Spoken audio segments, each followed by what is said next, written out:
আসসালামু আলাইকুম রহমতুল্লাহ ওবরাকাতুহু। সবাইকে পবিত্র জুমা মোবারক, জুমা মোবারক, জুমা মোবারক।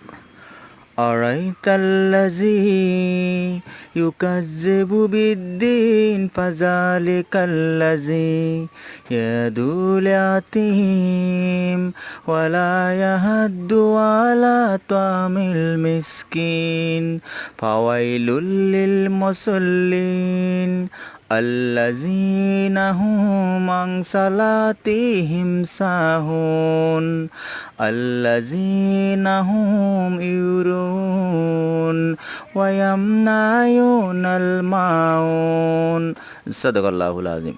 সম্মানিত ভিউয়ার্স, আজকে জুমার দিন আমরা সবাই জুমায় যাব আল্লাহ সন্তুষ্টি অর্জনের জন্য। যদি ভিডিওটা ভালো লাগে লাইক করবেন, কমেন্ট করবেন, শেয়ার করবেন, সাবস্ক্রাইব করবেন। আসসালামু আলাইকুম রহমতুল্লাহ বরকাতুহু। খুদা হাফেজ।